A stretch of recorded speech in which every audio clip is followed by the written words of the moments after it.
Welcome into another episode of the News4JAGs podcast. Jamal St here with Justin Barney. Justin, still in the middle of a head coaching search. I feel like we're going to be at this for a little bit. Last year was kind of the same thing. Doug Peterson was the first guy that interviewed, and it felt kind of like it went months and months and months just dragging on with no end in sight. Let's hope it's not the first guy they interviewed, because the first guy they interviewed was Steve Spagnuolo, the Kansas City Chiefs defensive coordinator, and no. I'm just gonna cut. I'm not even gonna waste your time. No. All right. Well, we're gonna go straight there. You're skipping past that. Robert Saleh interviewed today, as we record this. He just interviewed today.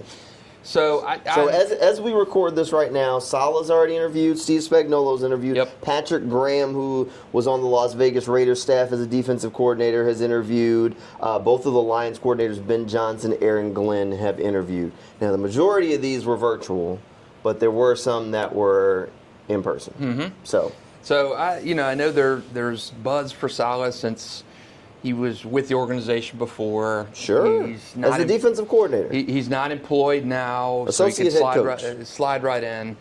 To me, that would be kind of a single hire. A single? A base hit kind of hire. Ain't even a base hit. I don't think he would be a terrible hire. I don't think it would be Gus Bradley kind of. He had a worse record as a head coach leading the Jets than Doug Peterson had leading the Jags here. That's true. That's a downgrade. That's true. The Jets are dysfunctional as hell. So sure. Give him a pass on that. He did good things in San Francisco. He was on Gus Bradley's staff in Jacksonville, so he's familiar with the lay of the land here. Not under Balky, for those wondering. So it would be, to me, in a sense, a safe hire where you're not kind of thinking outside the box. It would be something. It would definitely be something. I like him more as a defensive coordinator than I do as a head coach. But to me, it would be a safe kind of pick. It would not be anything extravagant. It would not be anything that would sell tickets. I'll tell you that right now. It would be a recipe for you're going to be doing another coaching search in 2 years. Well, it'd be a Doug Peterson type hire. Now, granted, No. Doug had a Super Bowl, but he was not a sexy hire. Everybody wanted Leftwich. Everybody was thinking Leftwich. Okay. So it was not a sexy hire. And Doug was eons in front of what Saleh has. Yes. So it would be, to me, it would be a safe kind of pick. Head coaching experience, success as a coordinator, knows Jacksonville. Yeah, okay. It's not the sexy young coordinator kind of hire. And the one thing that Frank Frangie did point out when we were doing Teal the Show one time, it's been a long time since the Jaguars have hired a first-time head coach. Right.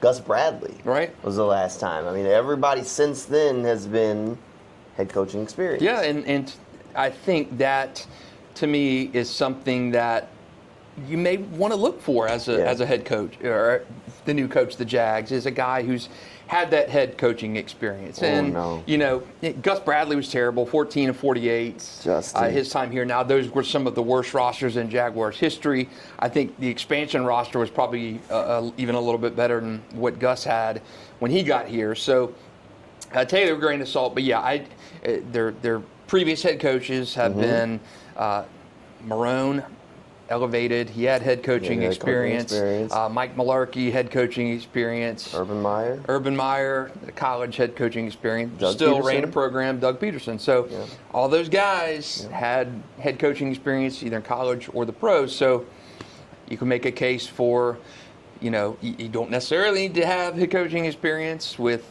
we've seen coordinators with no head coaching experience, GMs with no GM experience, like John Lynch, come in and do a good job. So I think cases can be made for both. Trent's looked for experience. Now, the next two guys that are scheduled to interview, according to reports, Brian Flores, head coaching experience guy, Vikings defensive coordinator, Kellen Moore, Eagles offensive coordinator, both are scheduled, according to Albert Breer, to talk to the Jaguars on Friday.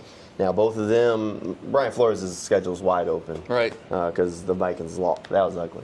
But the Vikings lost. But while Kellen Moore does have some more football he has to worry about. Still waiting to see when that Liam Cohen interview could be coming down the pipe, since his schedule is wide open with Tampa Bay getting sent home. But All right, you want to coach with experience, Justin. Who's your guy from the list, from the guys?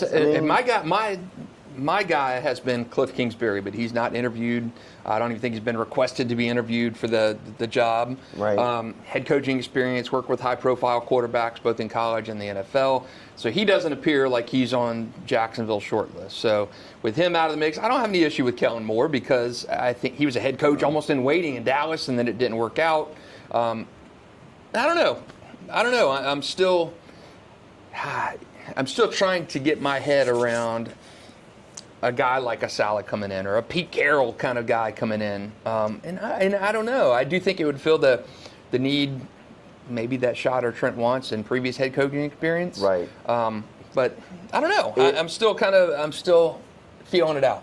If I had to go with a guy with head coaching experience, and this is like had to, I'd go Brian Flores. Ooh, man. If I had to go with a coach with coaching experience, from the guys they've requested, you got Robert Saleh. Mm-hmm. Literally just got fired. The Jets were not exactly like world beaters. I would take Saleh over Flores. You got Robert Saleh. You got Steve Spagnuolo, Yep. who, while he's been fantastic in Kansas City, does not necessarily have. I mean, he was a head coach previously. It wasn't great. I ain't going there with Spags. Spags could stay as the DC. He should just ride out the career with Andy. All right. Who else you got? Brian Flores. Am I missing somebody? No, not a lot of guys with head coaching experience. That's pretty much the list. So give me Brian Flores. I mean, the problems that Flores had down in Miami, most of them revolved around the quarterback situation, quarterback battles, whether or not he believed in Tua here or there. The defense was going to be fine. I think that he's the right kind of guy, and maybe he pulls somebody from that Minnesota offense, maybe Josh McCown or somebody to come be his offensive coordinator to make it work. I got more belief in him than Saleh. See, and I'm the other way. I got more belief in Saleh, understanding the New York, kind of the landscape up there. You're not going to see anything here that's more toxic than what you came from New York. Brian Flores, let's back up the tape on this guy. This clown has sued his former employer. He did. Sued the NFL. Yep. And had his franchise quarterback come out and say he was a terrible human being. So with all that, Tua Tagovailoa came out and said a few months ago, that Flores was a terrible human being. Ryan Fitzpatrick's talked him up too. Or not talked him up, talked him down, said how bad it was there under Flores. Zero chance. Just what you need, a guy who sues his former employer, sues the whole league, and has got your franchise quarterback that he was in charge of, and Fitzpatrick saying he was just an absolute abysmal human being. You're trying to rehab Trevor Lawrence, and come on, Brian, we want to interview you, let alone you're being sued. Not a chance. Not 0.0% chance I'd want him. Look, like I said, I'm not going to sit here and argue for Flores too hard because last night this was like if I absolutely had to. I think all of the former head coaches on the list are just, not good awful options. choices. Not good options. Awful choices. Give me Saleh over, God almighty. I'd take Cliff Kingsbury over every one of them on the list, and I am not a Cliff Kingsbury person. You can have all the Cliff. If I had to go for the former head coach this cycle, it had to be Pete Carroll. Mike McCarthy could convince me over Pete. Maybe. Yep. Like, Pete and Mike are like same kind of realm to me, if I had to. But I would prefer not to. I would want nothing to do with Brian Flores. The guy's toxic in terms of legal reasons, but let alone take that off the equation, and you've got your quarterback who, Flores is working tight with, saying you're a terrible human being. Your other quarterback, Ryan Fitzpatrick saying he's not a good guy. So, absolutely, when your franchise quarterback, your biggest investment, Trevor Lawrence, you're trying to rehab his confidence. And, man, it's like cyanide. There's no way. It's like, you want to sip of cyanide? Hi, Brian Flores. Not a chance. You could not put me, no way. No, not a chance in the world. So, I'm with you. Pete Carroll, Mike McCarthy, in a sense, if you're talking to head coaches, give me them and keep Flores. The only time I want Flores in Florida is when they're down here on a road trip. There's no chance I would want Flores willingly coming in to Everbank Stadium. All right, fair enough. Okay. So we've kind of gone through a lot of the guys, so let's talk about the guys that have interviewed already. Okay. And the ones that are coming up. I'm not a Kellen Moore guy anymore. Once upon a time, I thought Kellen Moore was like you said, at one point he was the waiting list in Dallas. Right. And then it's spiraled since then. I'm good there. Just write it off the list. For me, it's basically the Detroit guys or Liam Cohen, which, as we've recorded this, has not taken the interview. Which you expect him to, because the Jaguars are the only team to have requested him to talk. So I don't think it's a question of if he's going to take it. Mm-hmm. I think he's definitely going to take the interview, right? Did have a playoff game the other day. He did. So he's probably decompressing a little bit. And again, his schedule's wide open. He's got time. And they're not in that much of a rush because, Joe Brady? They've done these virtual interviews. We haven't heard from Joe. They haven't talked to Joe Brady yet. So let's do this from the low. Let's do tiers here. How about that? All right. Let's start with, let's say this is tier 3. Put your tier 3 candidates in there. For me, it's Robert Saleh, the Brian Flores, Steve Spagnuolo, Patrick Graham. That's nice of them to interview Patrick Graham, but I mean that's the bottom tier guys. That's if they hire it, I'm immediately saying this.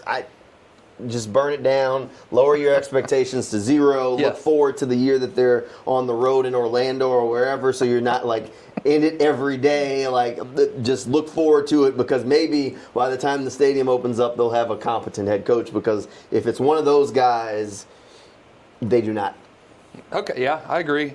And I would move Flores out of tier 3 into tier elsewhere. Not a good guy, toxic coach. Move on. But I'm with you. I do think that the Pete Carrolls, the Salehs, that kind of guy is tier 3. Okay.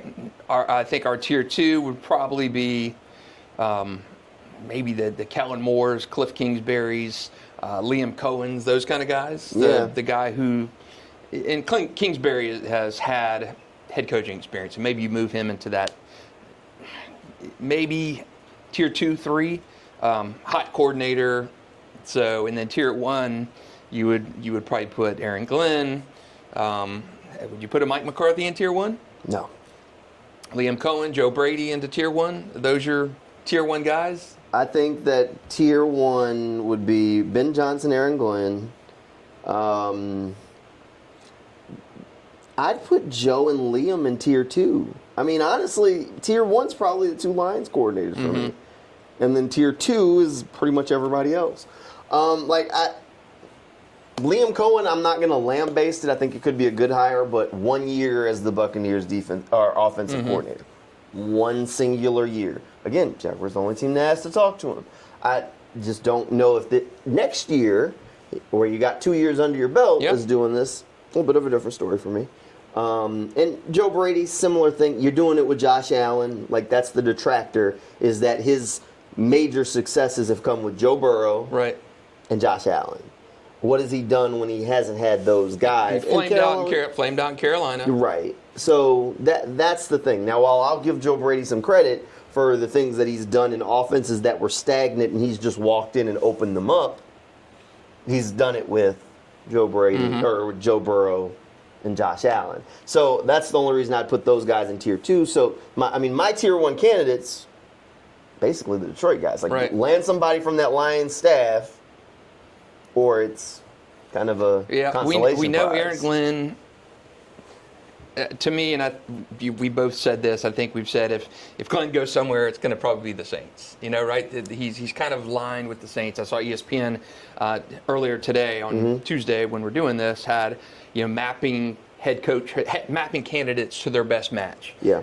Aaron Glenn was to the Jets. I'm sorry, to the Saints. Sure. And Joe Brady was to the Jags. He's got connections to a lot. I mean, Aaron Glenn could go a number of places. To the Jets. He could go to the Jets. Long-time Jets player. I mean, under Bill Parcells. He could go to New Orleans. That's where he started his coaching journey. He's a Texas guy, retired as a Houston Texan because he said he's a Texan through and through. So the Cowboys' job is wide open. He could 100% end up in Dallas. All of those are connections to him. I mean, they're loose connections to the Jaguars. I mean, played under Bill Parcells. That's Trent Baalke's visionary, that whole thing. They were both in New York at the same time. Was briefly a Jaguar for for one singular season. So there are some loose connections there. I'm an Aaron Glenn guy. I think the Jaguars need to set a culture. I think they have to set a bar, a standard of excellence, the standard of play hard or else go play somewhere else. I don't think they currently have that. I don't think they have that expectation. And I've looked for it. I can find players singing Aaron Glenn's praises without hunting hard. I can find players singing it. I can find people just singing his praises as a leader, as a person. You can find interviews and you're like, okay, I have not found a single player that's like, man, Ben Johnson's that guy. Like the guy people want to play for, Ben Johnson's it. I haven't found that at all. And I've been looking.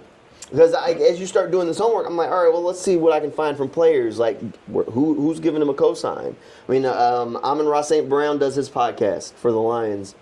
And somebody said something about, his brother said something about Ben Johnson leave, and his response was, it's players, not plays. That's not exactly the biggest, like, oh, man, we can't lose. Yeah. I think Ben Johnson's done a good job with that Lions offense. And I think he'd probably do a good job with the Jaguars offense. But to me, Ben Johnson, I mean, what's the difference? Like, you're a Cliff Kingsbury guy. Honestly, Cliff Kingsbury is a mediocre head coach. We know that. He was mediocre in college. He was mediocre with the Cardinals. But he's a decent offensive mind. Yeah. He's a good offensive coordinator. And that's why he keeps getting shots. Yeah. What's the difference between him and Ben Johnson? Well, I don't know. I mean, every year it happens where it's the hot coordinator cycle. It always happens. Eberflus was there. Nathaniel Hackett has been there. Yep. And every year. So those are the two hot coordinators. Detroit's kind of the flavor of the year in terms of what they did. And it's infectious. How can you not be attracted to what the Lions have done under Dan Campbell? It's been phenomenal. So those two guys and Ben Johnson, his star is probably never going to be higher than it is right now. Oh, no, he's taking a job this year. And, I mean, especially if they win the Super Bowl, for God's sake. I mean, he's never going to be higher than he is right now. So strike the iron's hot. Same with Aaron Glenn. I mean, he's got 24 guys on injured reserve this year, and you're still number one seed in the NFC. Now, mind you, the Lions are the flavor of the month right now, but I have family in New Orleans, still hardcore Saints fans. When they picked up Dennis Allen, and they asked me about it, I said, should have hired Aaron Glenn. I said it then. Yeah, you and said they were it like, last year. oh, you're just being negative. I was No, you said no. Dennis Allen ain't nothing but a mediocre head coach. We saw it, and he's a good defensive coordinator, not a good leader. There are plenty. Every coach, if they get to this level, can coach. They know the X's and O's. This is what they do. Like, there's very few where you're just like, that guy's an idiot. So getting a head coaching opportunity, great. But you're trying to find a guy who can lead, because the majority of his job isn't X's and O's at this point. Delegating. It's delegating. Guys, right? It's being the CEO. It's being what they wanted Urban Meyer to be, which is this delegator to send people places. I mean, Dan Campbell has never called play, or he didn't call plays until he was in Detroit that one year when he fired the offensive coordinator and picked it up in the middle of the season. Dan Campbell didn't get that job based on being a play caller of any form. He got that job based off being a leader. And there's something to guys wanting to play for you. If that's just what it comes down to. I think, and that's something that's grown on me as I've looked at coaches over the past couple of years. Like, at one point I thought it was just all this like dynamic offensive mind or dynamic defensive mind. And then now I kind of have shifted to where I'm like, look, the valuable part from this job is the leader. You need somebody who's the adult in the room. Urban Meyer couldn't be that, and that's why he failed. You need somebody who can be the adult in the room, and you need somebody who can kind of be that CEO that, while, they need to be able to get involved with the offense or the defense when needed, but overall, their job is to make sure that everything underneath them runs smoothly. You hire the guys, you put them in place, and there's always the saying, like in management and stuff, you hire people smarter than you. You put them in the right spot, and you watch them work. And I think with Doug Peterson, he thought he was hiring a guy smarter than him on defense, and Ryan Nielsen didn't work.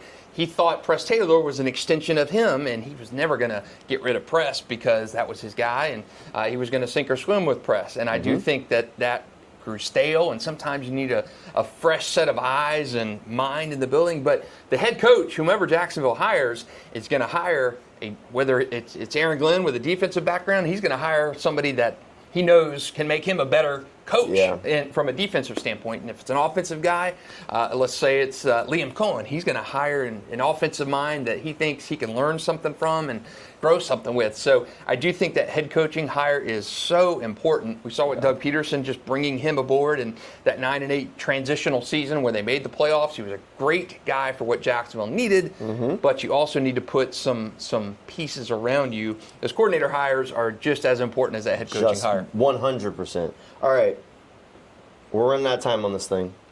Who do you right now, we're about a week into it, and probably got another week and a half to go before it's probably done. Who do you think the head coach is going to be? Give me 1A, 1B of who you think it's going to be. Not who you'd hire, but who you honestly think it'll be.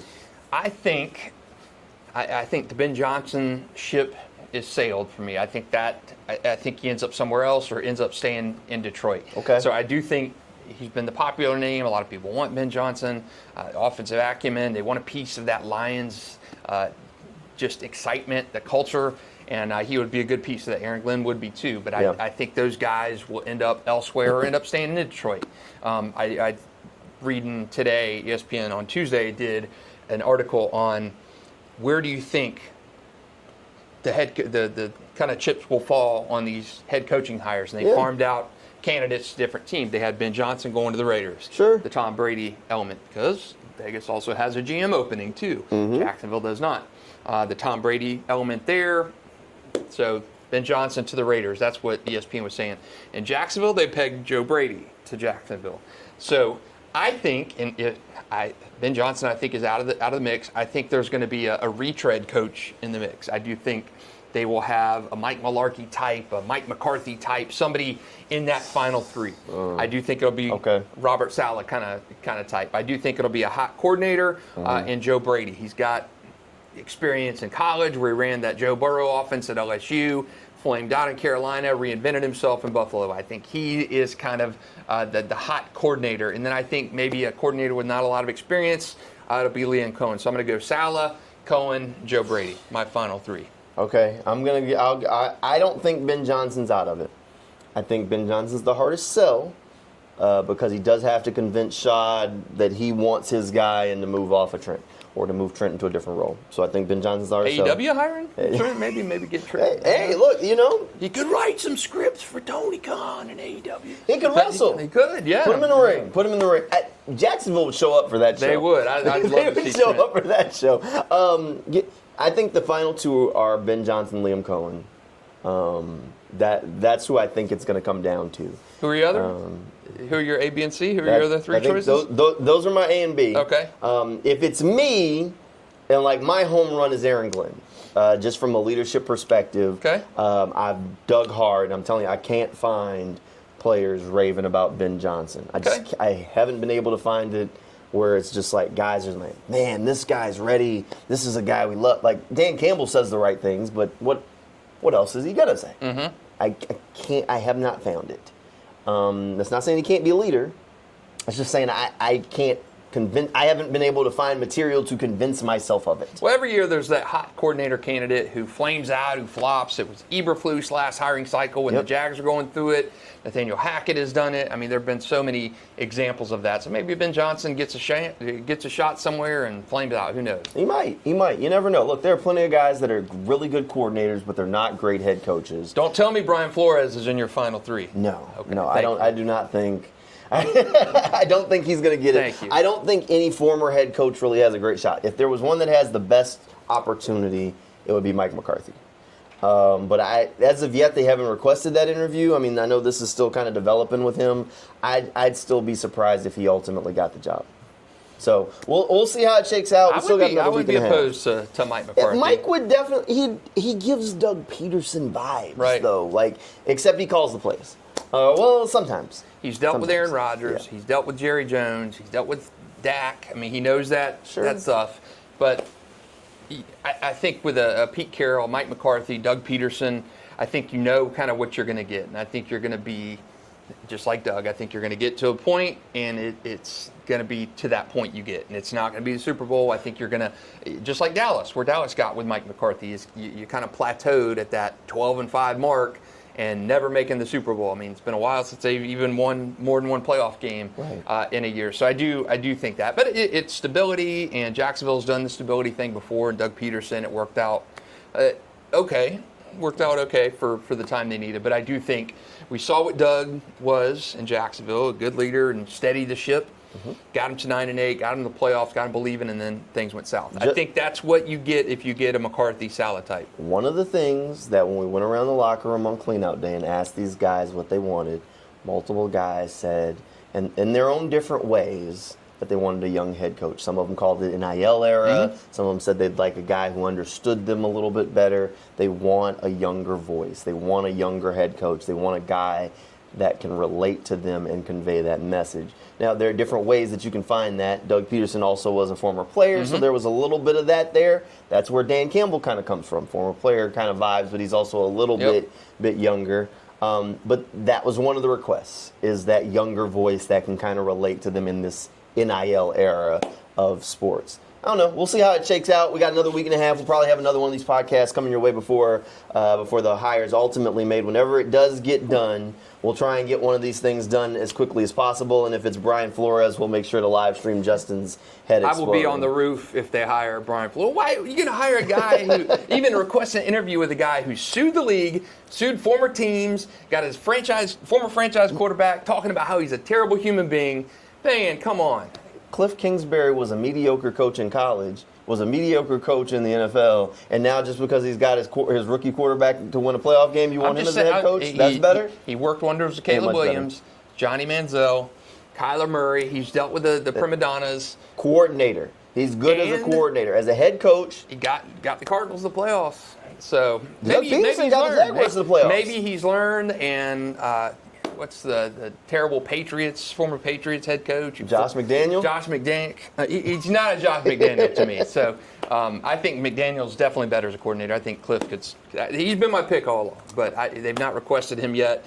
Some reason they requested Brian Flores, and if they do, Jamal will live stream me jumping off the fourth floor of the building here. Well, let's hope for the sake of this podcast that we don't have to do that. But we'll wait and see what happens. All right, thanks for hanging out with us, and we'll see you next time.